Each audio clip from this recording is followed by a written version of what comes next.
And then the second thing that I think is arguably the most important, I'm going to have kind of three things, but the second one is pretty general. It's like a umbrella of a lot of things. And I'm going to go deeper into it. But the second thing is having a high IQ. And again, what I mean by that is there's layers to it, right? First thing you have to have great players, right? High IQ, a certain level of mastery of your specific class, right? That's number one, right? You have to know your skill rotation. You have to know what all your skills do. You have to know what tools you have in your toolkit, what, how to survive, mobility, healing, iframes, DPS. If you have to, if you have certain toggle things that are for mobbing versus training, sort of little tips and tricks that maybe not even all mains of your class know, right? So for example, like as a paladin main, right? People know how to do DPS. People know the rotation is very simple. People know about synchro and echo and you know the skin. Blanking on what the skin, immortal skin or something like that. The V3 common iframe. People know about that. But what people probably, or a smaller percentage of people know, is that one, res is an iframe. That's been around for a long time. That is something that you may or may not know. Some people may not even know that their V3 skill is an iframe. Some people may not know that smite shield is a stun. But I think the one thing that maybe 1%, maybe 1% of the 1% of paladins know is a skill called Divine Shield. And this is arguably one of the best tools in your toolkit for survivability and more importantly, solo content especially. And Divine Shield, you look it up, it used to be not that good, but Explorer Remaster revamped it. And essentially what it is every 30 seconds. So it's actually a debuff where for 15 seconds, 15-second cooldown, you're actually going to do HP scaling reduction damage. So things like if you ever do Von Leon and you have your hammers up and you have Divine Shield up, it's kind of a little blue icon, you're not going to die to the lightning skill. You're not going to take zeros for all their skills basically because those are all HP scaling skills. But you may know that. But what you also don't know is that you actually can immune the first attack every 30 seconds, the one that does damage. And it's actually an amazing skill to have when you combine it with Synchro, because basically after Synchro is done, you have the iframe, you actually have a window where you're going to immune that first skill, the damage from that first skill. So if it's a one-shot skill, like you can just stand there and DPS, right? You know you have that buffer. And if you have Blitz Shield on, right, and Fair Trade, so right, the Fair Trade ticking damage plus Blitz Shield, it's not going to proc Divine Shield.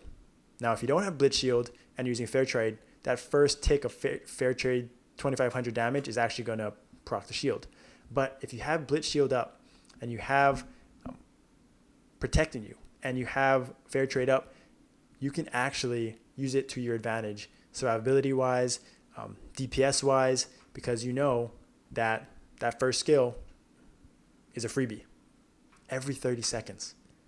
Now, it may not be something that you're always monitoring, and you may probably don't even notice it because it saves your life when you're not even thinking about it.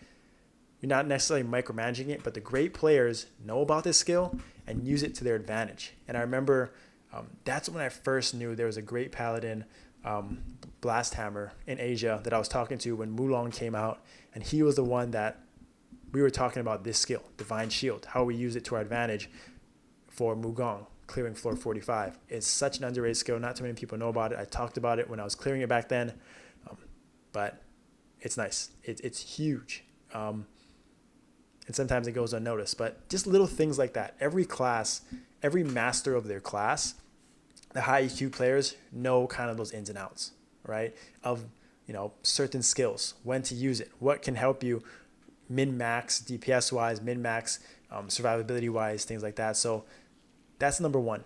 high IQ of your class. But then there's another level to it, right? I think just because you're a master of your class doesn't make you necessarily a great player by itself, right? I think good players are masters of their class. They know their ins and outs. I think what makes a great player, that next tier above, kind of that S tier, is those players that know, obviously, boss mechanics. That kind of goes hand in hand. But I think it's also about knowing other classes, right? And those are sort of those people that stand out because you can tell those players know, in certain situations, what maybe a bishop can do to help the team, right? What maybe a Sia can do to help the team. When to split for shade split. Maybe the paladin doesn't have a stun. Who else can stun, right? Maybe they're not available. Maybe they're dead, right?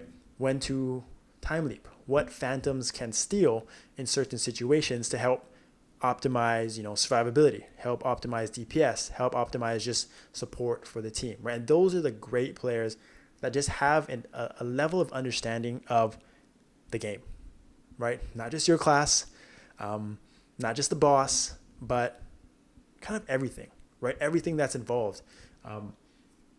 Because those are kind of the people that, again, love the game, know the game, have that high IQ that I think really separates, the great players from, the really good players even, because they can not only, even if they're not even playing that class, right? There's people that are playing multiple classes at the highest level. That's not what I'm talking about. I'm just talking about, that's a whole nother craziness. I'm just talking about people that know enough about other classes to help give input, give feedback, can watch a VOD of your character, right? Like of a paladin perspective, my perspective, and see what buffs are being used in that top corner, right? Are you shelling at the right time? Are you benediction at the right time? Is your hourglass up for a Sia? Is Synchro up? Those type of party buffs, what is at the team's disposal, what certain classes have, and also when to use it and when to see, and they're just able to pick up on things very quickly and make changes and